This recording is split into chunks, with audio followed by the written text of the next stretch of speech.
a lot of scholars have researched into the female career advancement issue, and they came up with the invisible barriers that women face at work.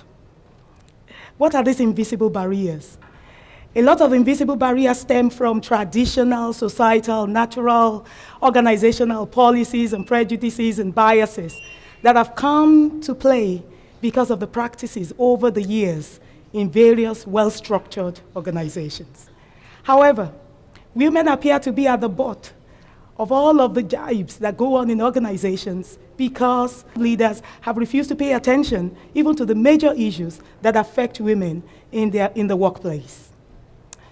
For a long time, a lot of research has also told us that women lack ambition. Women do not have sponsors, they do not have mentors, and they fail to seek out mentors. And as a result of this, a lot of the issues that affect women or limit them in their career journey, is a function of some of the issues that they face on a daily basis because they have not been able to amass a lot of social capital onto themselves.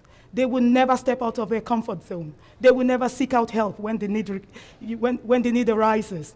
Women would rather acquire degrees because they usually would focus on their grades and because they expect that their skills, their competencies, their educational qualifications will advance them to the next level. Advancing Beyond the Ceiling, the new book, decided to address some of these issues by researching into some of the traditional issues that have limited women over the years. However, we found that a lot of the issues that women are faced with in the workplace arise because they are not necessarily less ambitious than their male counterparts, but because women have a different style of leadership. Women would rather lead the communal way. The communal way is a participative, collaborative, consensus-building way that helps women to ensure that everybody collaborates together. Whereas their male counterparts appear to be more dictatorial, more authoritarian. And so when you try to blend that, with the traditional expectations and the societal expectations that we're faced with on a daily basis, the logical progression over the years is to actually appoint a man as the leader of a team because the tradition dictates it to be so. The logical progression of things is that a man would ordinarily be appointed a leader of a business because that's the way it's been done in the society. He pays the bills. He sends children to school. And perhaps from my original background in Africa, he perhaps had several other families to take care of. And so we found that women have been edged out of leadership position, and the people that ought to be speaking are the women themselves. Why do I say this? Because over the years, from government policies, agencies of government, initiating policies, executing policies, implementing strategies, from palliative measures to remedial measures to corrective measures, in the public and the private sector have failed completely to raise women to the positions that they're expected to be. And these are the problems and the challenges that women carry on their shoulders on a daily basis as they navigate their domestic roles to their roles in the corporate organizations or in the businesses that they run. Advancing Beyond the Ceiling has therefore taken a step further to review the female career advancement challenges under the lens of dreams and choices. Dreams and choices. It's a different approach. It's a different approach because a lot of the scholars that we have researched over the years continue to allude to the fact that these barriers they arise from societal factors, societal barriers, the natural order of things, and all of that. But we've not been able to take further steps and break free from the ceilings that have limited women over the years. Why are women so important? Why have they become such an important subject in this particular time? I do remember Margaret Thatcher, the former Prime Minister of Britain, saying that if you really want a lot of people to talk at the same time about politics, bring the men into the room. But if you want to get things really done, bring women around the table. And so we believe, as a group of women, and personally, as somebody who represents a great host of women across communities, that it is time for women to spearhead their own career journey, to take the bulls by the horn, and to become self-promoting, a major feature, a major character that women would never, ever adopt. In recent times, a lot of scholars came up also with the idea that women suffer from a leadership incapacity, a major gap in their leadership style. They are either not even able to lead well, but when they get an opportunity to lead, they are incapable of actually carrying through teams, through decision-making processes, through structures and strategies and systems within organizations, and making sure that their projects are fully sponsored. So a woman has an idea. How does she get sponsors? How does she rally, build consensus, rally her leaders, her superiors, her principals around that idea that she has, such that she's able to solve wicked problems within the organization. And so, advancing beyond the ceiling, looking at the individual choices that every woman has got, that is inbuilt in every person, decided to focus on dreams, choices, inspiration as a panacea to the female career advancement challenges. And why do I say so? I do recall growing up as a little girl in the southwestern part of Nigeria, raised by civil servant parents, and on transfer half of the time. They had to move from city to city, town to town. And so, of course, it was only logical that I attended the local schools around. And that was where I ended up. But I always had dreams. And the dreams stemmed from the books I read. My main escape was to find a library to read and study. And I studied the lives of heroes, their accomplishments, the feats they performed. And I really wanted to be like some of the heroes in the books I read. I wanted to be like the heroes in the books I read because rarely did I find a woman, a notable woman, featured in those books. And I thought, I believe a woman could do this. The goal then was to attend the best school in my country. And it actually seemed to be a remote goal.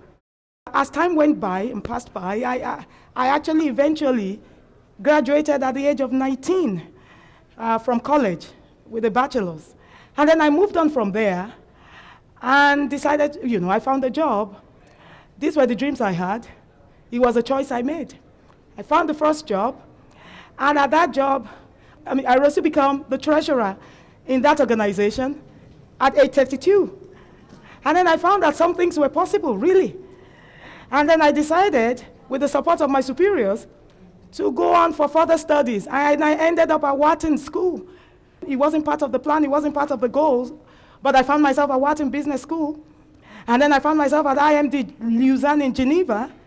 And then I said, oh, wow, a lot is possible. But it really didn't dawn on me at that particular point in time what dreams could really do until the global financial crisis happened. And then I had to leave my lucrative role as a treasurer in one of those financial institutions. It was a top 5 African bank. And then I left that role to pursue further education and obtain a doctoral degree in management. I decided to go for a doctorate degree because I felt there was more to learn from. Yes, you had been in the financial sector, but there was a lot more to learn in life outside of that sector. And it was my journey to a university in the United States of America that turned things around again for me. Within the first week of arriving in school, we had a lot of discussions about goals, about your purpose in life, about your dreams, what you would like to accomplish, how you would like to move from place to place, what you would really like to be noted for in life. And I said, I just want to get to the top of my career. I want to make an impact. Exactly the dreams that I reiterated to people that I worked with where I was coming from. And there was a good laugh in class. It was a doctoral class. And I wondered, I was a self-assured, confident woman, at least up to that point. But then I found in class that I really didn't feel free to discuss my goals and my purpose anymore because there was a lot of smiles and a lot of laughter, and that had never happened to me. And so I asked a few questions, and I was shown a few quotes on the status of women in the United States, on the status of women in North America generally, and around the globe. These were issues that I was not familiar with before then. And then I was shown, how many do you think you are? Who really wants to get to the top? 4%. How do you think you would do that? And I said to them, I was a treasurer where I'm coming from. I believe it's attainable. I can do this. I can do that. And then they showed me the statistics. To cut a long story short, I found that only 4% women have reached the CEO position in Fortune 500 companies in the United States. And I believe that's reflective of North America, what goes on around the globe too. And that only 2% of women in business would actually cross the 1 million revenue mark after 3 years. These were some of the statistics I was shown. To make matters worse, one of the management gurus that I had always followed all my life as one of the management key staff where I was coming from, Jack Welch, had made a statement, there is no work-life balance, only work-life choices. And that you as women need to make those choices. Those choices have consequences. You bear the consequences alone. And that any woman who takes time off, family time off, should be passed on for promotion. Very categorical statement, 2009, at an HR conference. I became alarmed. That was quite instructive. And so I settled back, approached my professor, and told him confidently, I would like to research into women issues. It was my first year at the doctoral program, and that I would like to write a thesis. And he said, you can't decide, you just came. It's 1 week. Watch, do this. But because of my background and because of where I was coming from, I felt aggrieved. I felt that I had to do something. Of course, I couldn't save the world, but I felt there was something I could do about it. And so I set out to start writing from year one about the gender barriers that women were faced with, how the gender barriers could be addressed, what I felt women could do, how they could attain higher heights in their career journey or in the business world. And so I came up with a strategy, and I rolled it out. And he said, look, a lot of strategies have been rolled out by various governmental agencies. A lot of policies, a lot of strategies, a lot of regulatory framework put in place to address women-related issues. Palliative measures also, remedial management have been put in place to address all of these issues. However, these issues are yet to be addressed. How do you come suddenly, within a week, and you start writing us all of this? I said, because we put it together as a thesis. We weren't planning to do a book as of that time. By the time we put all of this together, I came back and said, if you remember the story of Angela Merkel, the Chancellor of Germany, she must have had some dreams as a little girl. She just didn't get there by chance. She must have had great, lofty dreams to heal her nation, to walk the walk, and to talk the talk.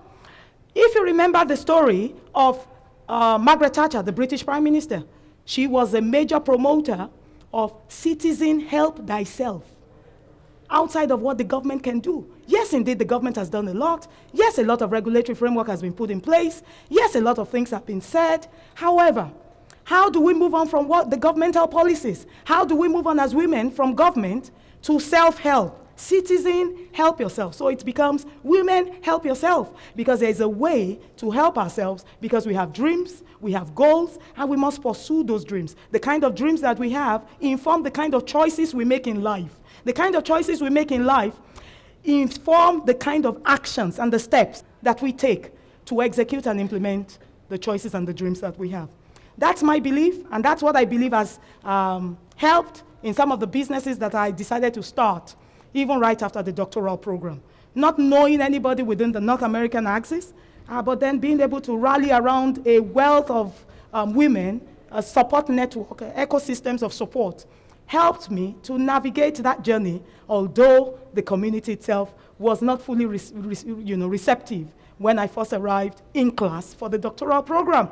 And so I believe that our dreams and our choices will help us to find ourselves, our purpose, our goals. Why are we doing what we're doing? Who are we? What do we need to do? Which community have we been sent to serve? And after finding ourselves, then we can find our tribe.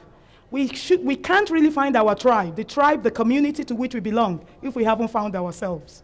Because our goals, our purposes in life will lead us to the right tribe, and we will be able to fit in properly. It is only after we have found our tribe that we can also offer help to other people. Why do I say this? In life, we must exchange value with people for value to come back to us. We can't exchange a value that we haven't gotten. And so women must build a network of eggheads, qualified experts, people that are well-schooled, skills and competences, even people that are not yet well-schooled. By building this community, we will either find people to mentor, we will find people to school, we will find people to teach, and in the process of teaching people, in the process of helping people, we ourselves will get taught and we'll find the help that we require. This is what I believe. This is where I believe the solutions to the issues of women lie. Thank you very much for your attention.